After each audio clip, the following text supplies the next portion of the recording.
From the very beginning, humans have used picture to communicate and leave their mark on the earth. Pictographs, cave paintings, hieroglyphics, these have all served to draw communities together and grant immortality to civilizations otherwise lost. From the sculptures of ancient Greece, to the monastic illuminations of Ireland, to the painted walls separating oppressed from oppressor, art has served as a tangible token of the artist's mind. The images we leave behind are pieces of ourselves thrust into physical reality for all to experience, for some to reject and some to accept. These are parts of ourselves that have the potential to live beyond our bodies in the minds of others and within the art itself. But how do we get there, and what do we make of these things when we do?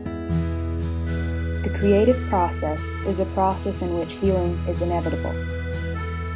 The integration of oneself, acquiring healthy coping skills, and building self-esteem are common attributes of this process. It is the duty of the art therapist to facilitate activities in which these positive qualities are fully accessed and the healing aspects of art are maximized. Through the expansion and exploration of psychology, psychotherapies, and theories of personality, several approaches to this end have been developed. In this film, we will briefly touch on the general schools of thought and discuss basic characteristics of each.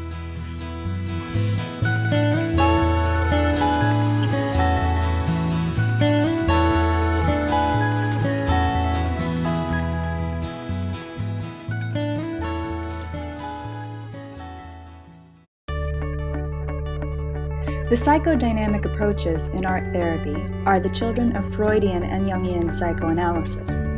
A basic understanding in this theory is that the mind is made up of several different components. The subconscious, where primitive needs, desires, and impulses reside, and the conscious ego and superego that determine what is acceptable behavior and filter what impulses are acted upon based on some moral construct or social norm.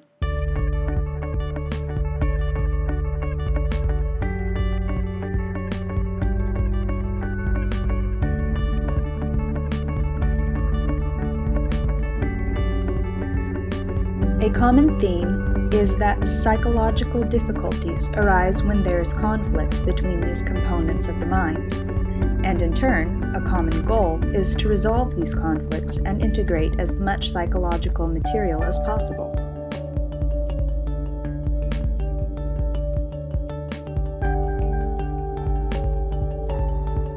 And where does art come in?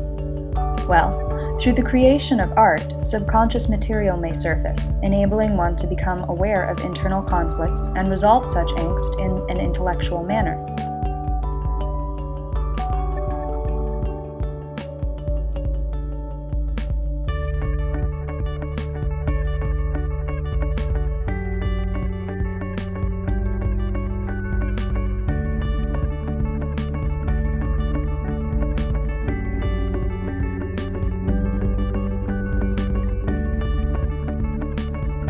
Art can also serve as a means to neutralize subconscious energies through sublimation, the acceptable expression of an otherwise unacceptable impulse. The inherent symbolic component of image making is also very important in psychoanalysis. Symbols enable us to organize our minds and keep an external record of internal events.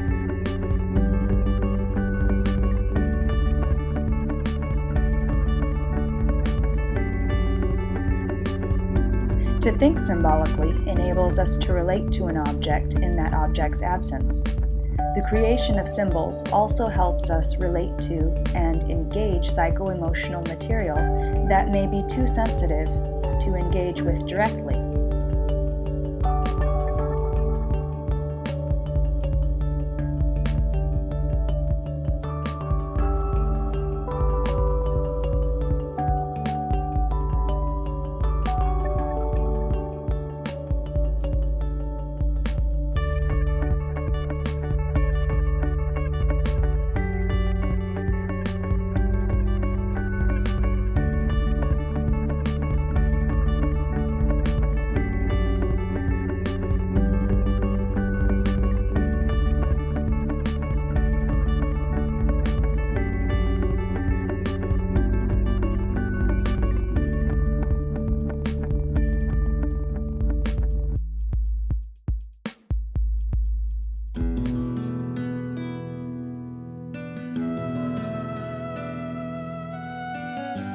The humanistic approaches to art therapy are more open-minded than other theories. They are based on 3 principles: an emphasis on life problem-solving, encouragement of self-actualization through creative expression, and emphasis to relating to intimacy and trust in interpersonal relations, and a search for self-life goals. The goal is to assist the individual in transforming their art into authentic expression. There are 4 different approaches that fall under humanistic. These are phenomenological, humanistic, Gestalt, and person-centered. In the phenomenological approach, the therapist is focusing on the client at work as well as what they are working on. The process is just as important as the product. In Gestalt art therapy, the client is focusing on their experiences in the present moment and takes personal responsibility. The basic assumption in Gestalt theory is that individuals can handle their life problems effectively on their own. Combining drawing with movement and sounds to create pieces is used, then the drawings are further explored for personal meaning. The humanistic approach is based on 3 assumptions. Clients are not seen as mentally ill, but rather dealing with a specific problem. The inability to find self-actualization is a common issue, and self-actualization makes life more meaningful by adding a spiritual element. The person is always studied as a whole. Art interventions are done with the purpose of individuation or the attainment of the authenticity of self. A final theory is person-centered. This is where the person has control of their own therapeutic process. What is creative is frequently therapeutic. The client has control and can often bring many modalities together. This is where expressive art therapy fits in. The population for humanistic approach is generally high-functioning adults.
The psychobehavioral approach to art therapy is based on the learning and developmental process.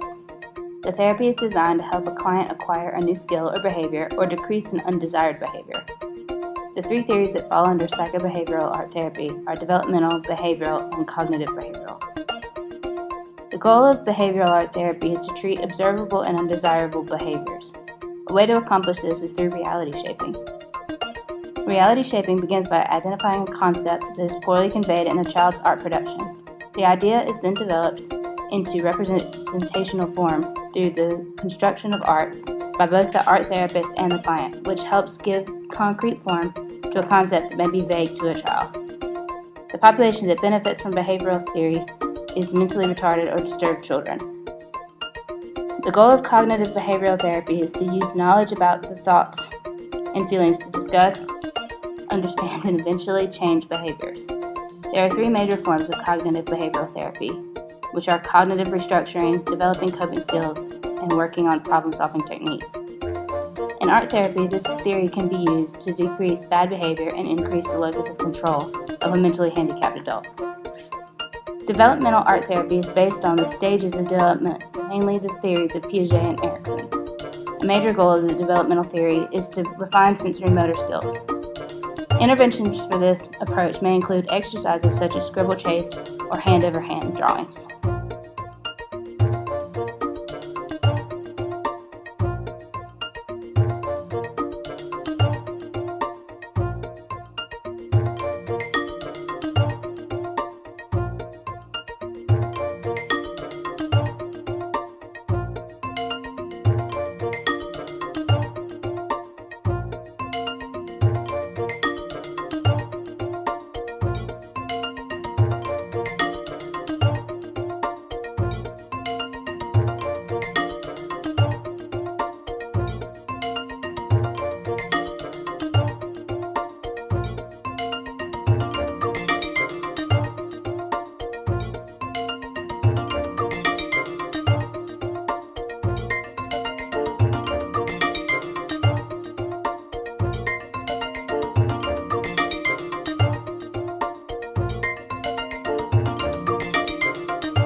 These theories have the capacity to be effective for all populations when used skillfully.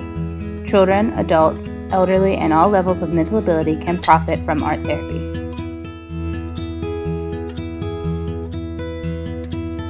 Whether accessing the subconscious, seeking self-actualization, or modifying behavior, everyone can benefit from the healing components of the creative process. It is the responsibility of the art therapist to obtain an understanding of these theories in order to facilitate positive change and healing in the life of his or her clients.